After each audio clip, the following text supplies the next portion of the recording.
Hi everyone. Before we get started, I wanted to let you know that around minute 18 or 19, we had a little bit of technical problems that we couldn't edit out. So if it goes silent for a second or two, don't worry about it. It was just a technical difficulty. Hope you guys enjoyed this interview with Roy Oksnevad.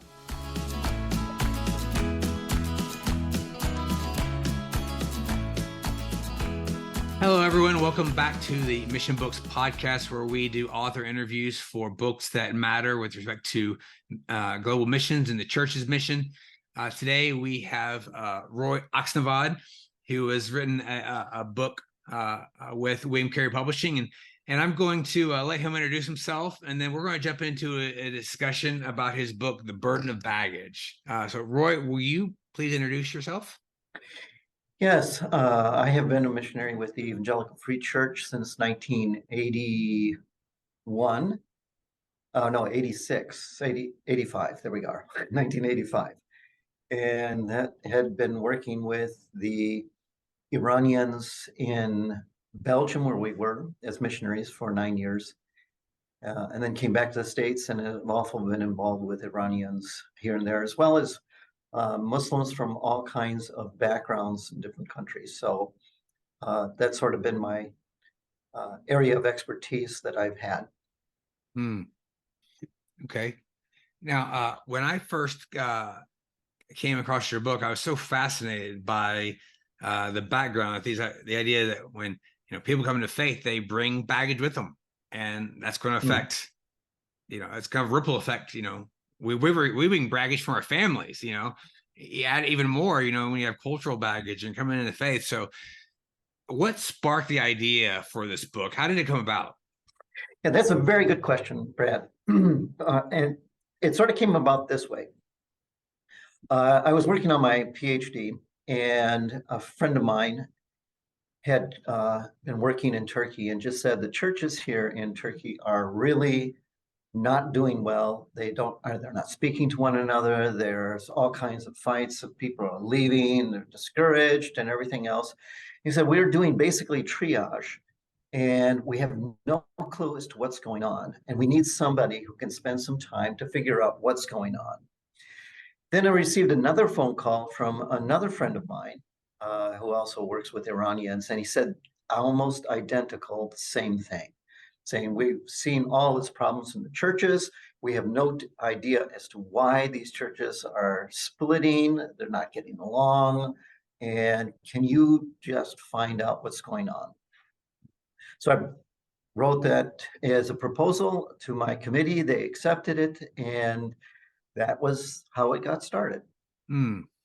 I love the very practical origins of it. More than a few people have settled for dissertation topics because they couldn't think of anything else to write on. So I like this origin. So if you were to boil your book down to a couple sentences, what would you describe as the essence of the book? What's its big idea? The big idea is why are these churches having so much trouble in stabilizing and functioning together as what we experience, say, here in the West. And this just sort of looks at the sources of those types of things, the sources of disharmony, the sources of problems, and tries to get to the root of those. And I basically looked at, it sort of came down in 5 different areas. So those 5 areas would be, okay, let's just think that there's personal baggage that people bring.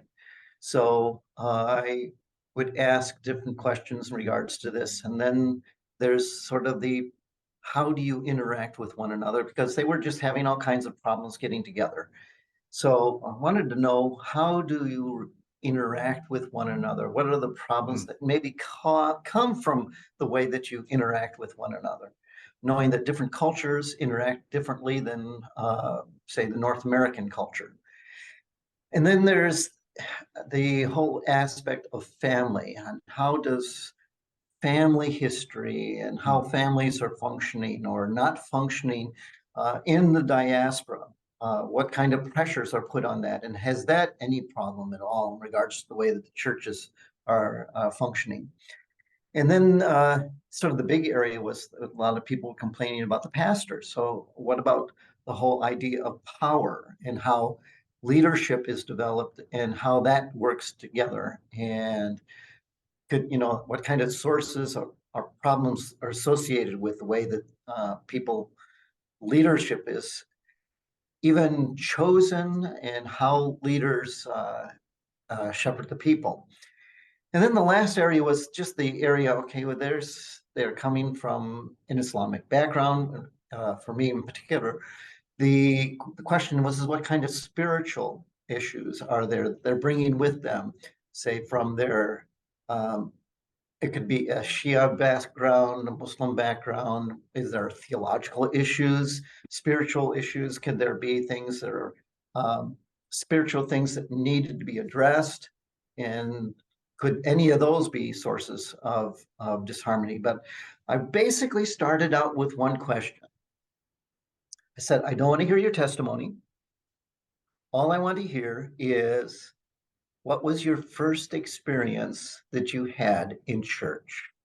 And you could have been a Christian or you could not have been a Christian yet, but just tell me, when you went to the church the first time, what was your experience? Mm. And then I would follow up with a second question, which was, are you still in that church? Mm. And if you're not in that church, what happened? So I wasn't doing leading questions other than just saying, okay, when they would say things that were happening, I would just say, well, I'm not real familiar with your situation. Could you just unpack this for me to help me understand better as to what was happening in your church? And out of that, just sort of categorize these things into those areas. So, you've talked about trying to identify the nature of these problems. Somebody might say, "Oh, great, that's all we need is another book saying what's wrong with the church or what's wrong with people and their cultures." But I don't pick up that's your intent. So, what is your intent? If not just being negative, I'm just playing, the other side, the devil's advocate side. I mean, I've gotten that question many times from many other people, like, why are you exposing all of our issues here? And it's like, well, I'm not trying to expose them. I was asked by your leaders to try to find out what can we do to help the church become stable. So we needed to find out what was going on. And so the whole idea there was, I wanted to give the voice of the people that were just saying, okay, my experience has been terrible. I left one church, I've left another church, and finally I had to go to an American church, a UK church, a German church, whatever church it was.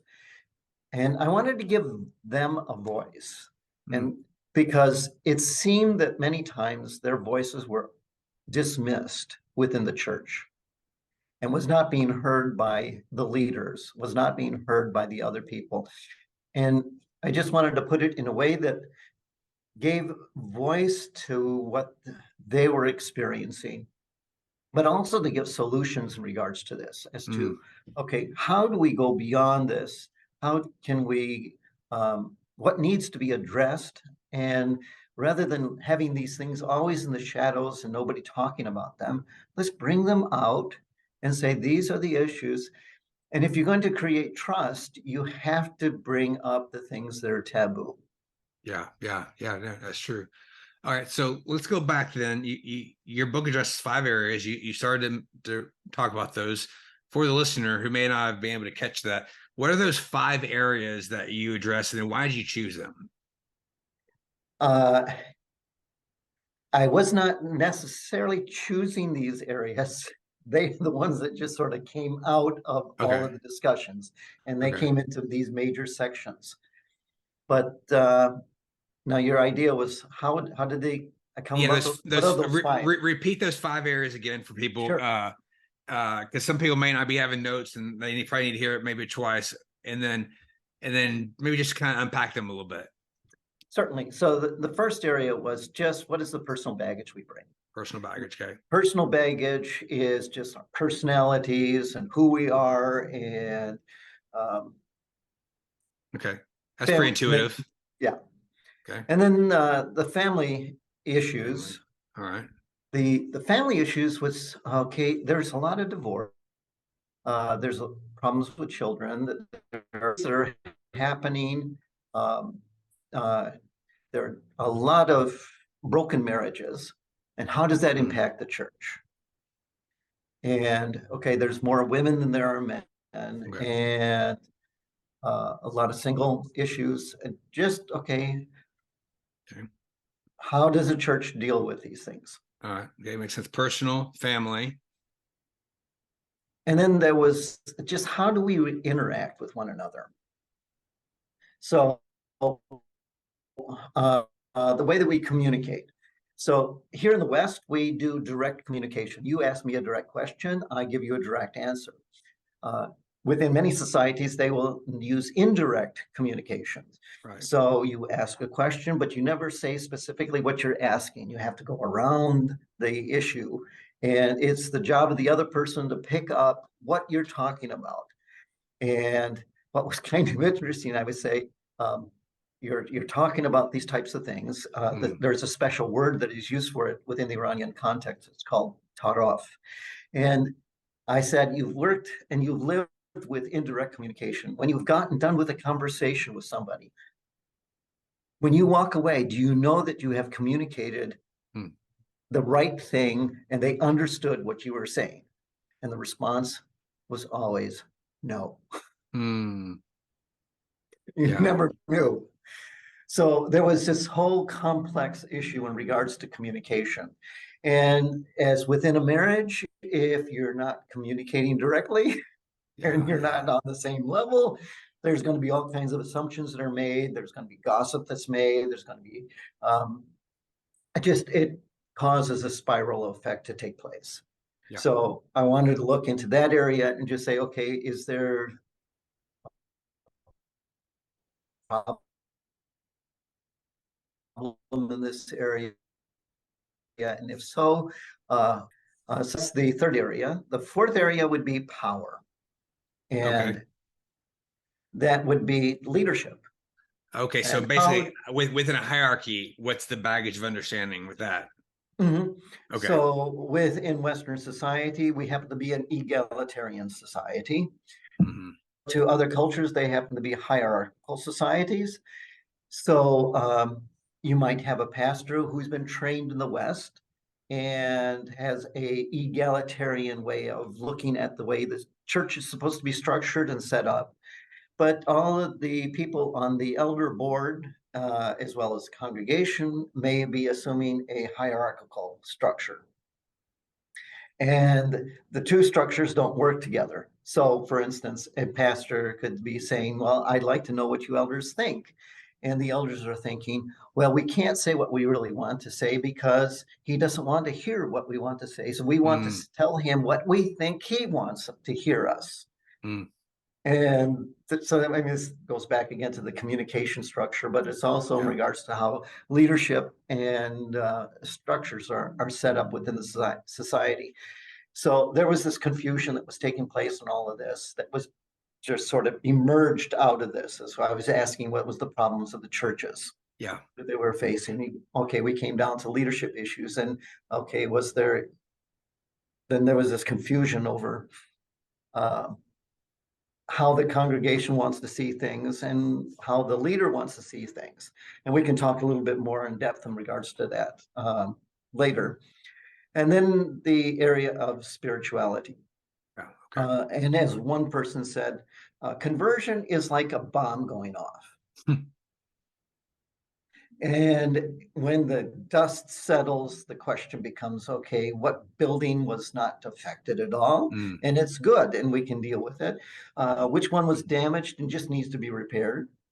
And if there's others that has foundations that have been cracked and destroyed, then you have to tear the building down and reconstruct a new building. So in regards to the whole spiritual life, the question becomes, what can you bring in from the past? What do you don't bring with the past, and how do you deal with this?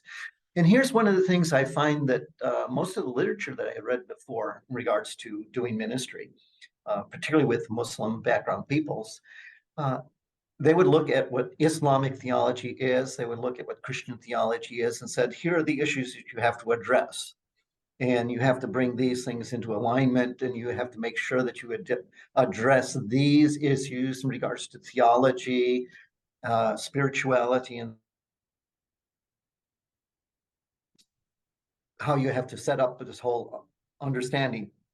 I found out that in regards to the spiritual issues, they were probably the greatest problems. Mm, It was the other areas that caused the most problems within the church.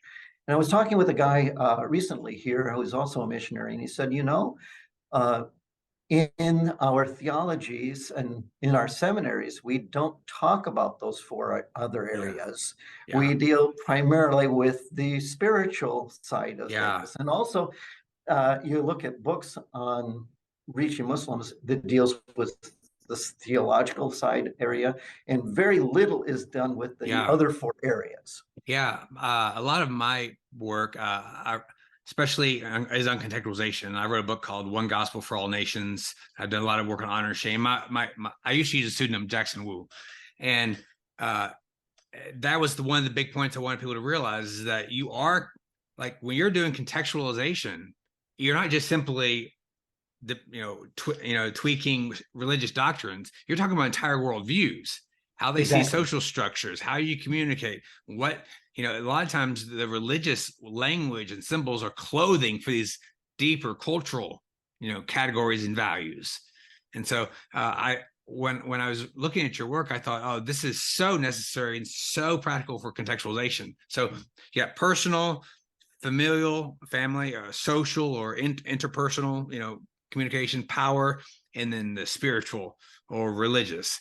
That's pretty comprehensive. And if people don't reckon with their baggage in these different areas, wow, who knows how they're going to interpret the church, how they're going to understand scripture, how the church body is going to function. Oh, no kidding. Now you worked. So yeah, when they asked me, can you find out what's going on? It was like, oh my goodness, this thing is just became bigger, bigger, and bigger in regards to what needed to be addressed. Yeah, well, let's look at some concrete examples. You've worked a lot with Iranians, right? You said. So you say that Iranians come from a culture of fear and distrust. Unpack that. How does that impact relationships in the church?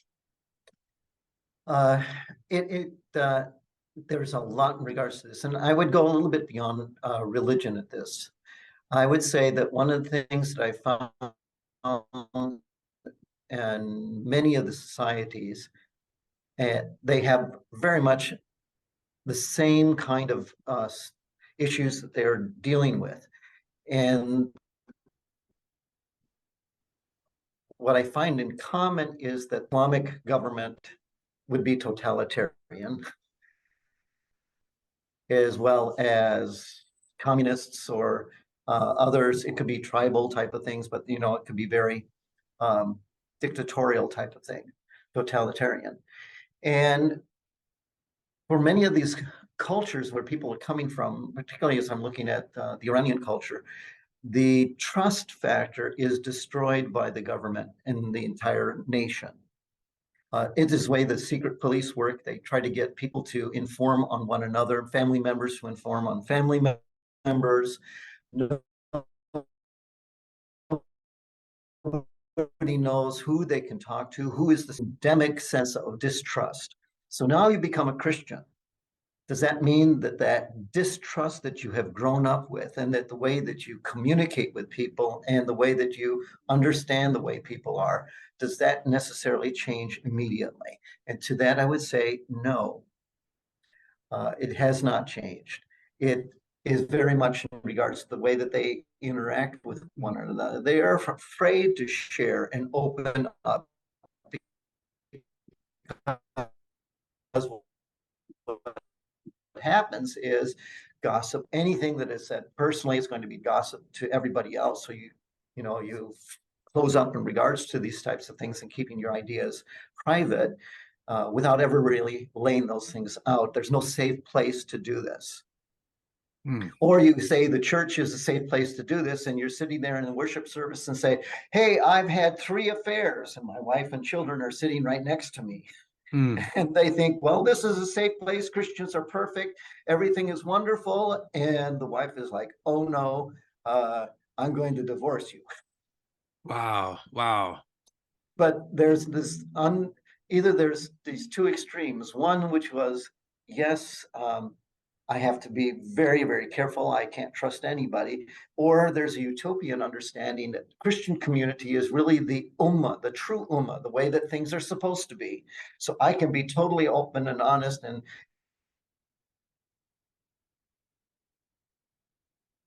when that happens, it just destroys what's happening within the church. Yeah. My goodness. Wow. You could go on and on and on. This seems like this has implications for more than just the Iranian church or the diaspora. It seems like Exactly. it has broader implications for the church in every culture, it seems, huh? Yes, and very much. And here I say that the only way that you're going to create trust is you have to deal with um, creating a community of trust that is built on vulnerability. But you will never be vulnerable if you do not have trust. Yeah. And to be able to do that, you have to talk about what is taboo. Yeah. So this book created a safe place for these people to share with somebody who is an outsider insider, who understood what was going on, and they wanted their voice to be heard. Yeah. I think about like even in the States where people oftentimes think of cultures as just by countries. You're from way over there, but we all come from different subcultures, even. So it Mhm. even seems like the kind of thing that people within a certain location could use kind of the paradigm you present in this book to think through the dynamics in their local church. Am I hearing that right? Oh, yes, very much so. I would say that one of the reasons why it would not be accepted so much in the church currently is that there is enough vestige of Christianity that is there that holds us up. And it's only when there's sort of a total breakdown, such as with alcoholics or with drug users, and you create this place of a safe place with AA or NA, where you can be open and vulnerable to Mm. share types of things. So oftentimes within churches, people, if they do this, it then becomes fodder for gossip as well. But you have to create a place that is safe, um, where this type of information can be given and is not going to be broadcast everywhere. But yeah, the Yeah. American church, we are experiencing this with social media, uh, where anything is broadcast and all kinds of things are said, and people can be very nasty with one another. We've got to create the community of trust, and the Yeah. church has to be the place of that, but you have to address the issues rather than walking around them. Yeah. I So can that's what also this book is doing. I can also see the paradigm of like these 5 areas you're talking about being helpful for cross-cultural missionaries as they think about their own baggage that they're bringing in, and the because they're going to misread and possibly throw a wrench of chaos into local fellowships if they're not careful. That sound about right? Could you see missionaries using that for their own kind of Oh, very much cross-cultural so. training? Yeah. It's a universal. Yeah. Oh, very much so. Okay. And I think that in most places around the world, this would be very relevant. Yeah. So the book looks at a lot of negative baggage of first generation believers that they bring into the church or when they come to faith. What about the opposite? What are some maybe the beauties and the strengths of these new churches that could be an example, for people in the West or wherever? Good baggage. And that is an excellent thing. I do talk about that within the book as well. but though it wasn't the focus of the book. One of the things that second and third generation churches have is stability. There is a familiarity and there's a culture that's involved with that. But there's also a sense of lack of excitement, of the newness of the faith. And what these people bring with them is a passion. And I have to say that I was in this one church to visit this one family that was Iranian. And the pastor had asked me, can you come and talk to these people? So my wife and I went to the church, and here's this passionate worship service going on.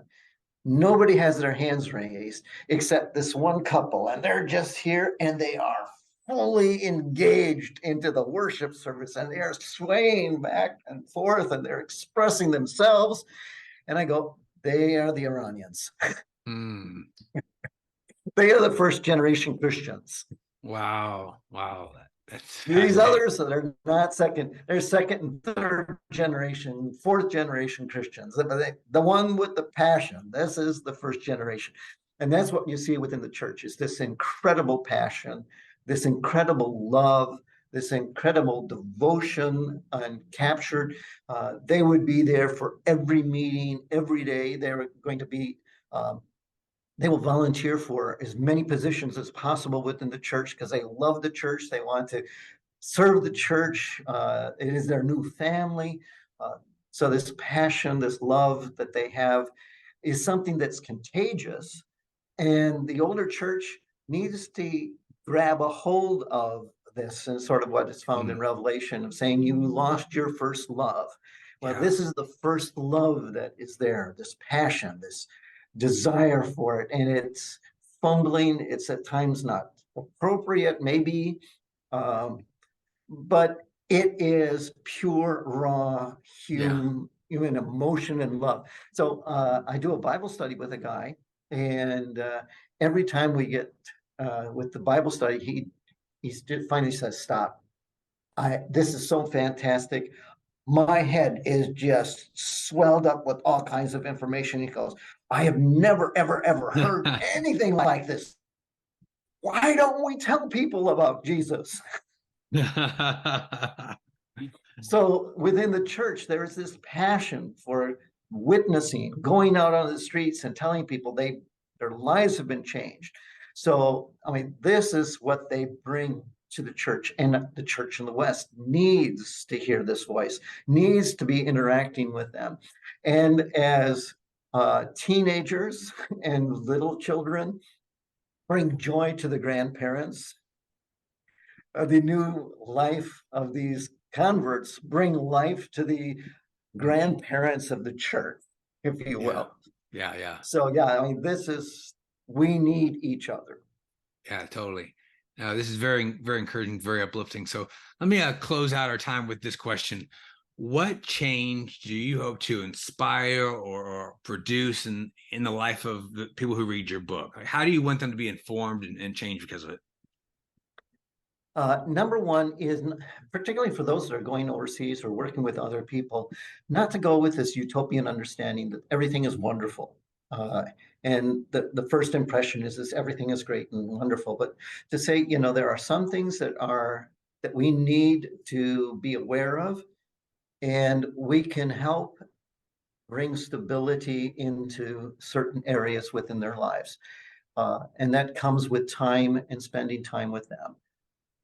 And what I want to do is to open up our eyes to understand that there are these issues, but it's what is found within the first generation. And first generation is going to struggle with a lot of things. And the second and third generation can bring a lot to the table in helping this, but they also need to receive from the others. So in this book, I wanted to say, okay, here are the issues, but here are the areas that we can move forward on. And let's not just look at and say, okay, conversion, rapid conversion, they are great disciples and everything is wonderful. No, there's a sense that we need to take the discipleship stronger and deeper, because if not, we will see what has happened in several different areas where there was a first generation church that was on fire for Christ, and the second generation never existed beyond the first generation. The church died. That was sort of the situation in 2 countries that I know of. Yeah. What I hear you saying is we need to be thinking through more than just simply a doctrinal transformation, a doctrinal shift, but like something of like a whole worldview, a whole value, the whole way of seeing people and relationships and society and community. We need that sort of transformation. That's what the gospel's supposed to be bringing, right? Exactly. So I want to encourage listeners, people who are listening or watching on YouTube, check out this book. It's, like I said, as someone who's read so much at their own contextualization, this is really a unique contribution because rather than constantly thinking of turning our attention to another culture or someone else and how to communicate to them, it helps everybody think, okay, how's my baggage contributing? How is their baggage contributing? Let's all pull out our baggage and let's just talk. And there's a really good opportunity for growth and honesty and knitting together. So I would really encourage people out there to check out the book. The book is called Burden of Baggage. How can people connect with you if they want to reach out to you and talk? There is a couple of ways. One, I would suggest going to, if you want to contact me personally, my email is roy.oksnevad@esca.org, and you can get a hold of me that way. Or you can go to, we have a YouTube channel, which is called Common Network.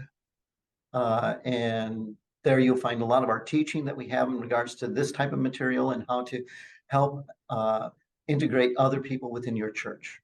Okay, great. Well, we'll make sure to put that in the notes for people. So thank you guys for joining us for this conversation. Again, Roy Oksnevad, Burden of Baggage. You'll definitely want to check it out. If you have enjoyed this, please like, subscribe, pass this along to others so we can generate a conversation and keep it going. Thanks a lot for joining us. Bye-bye.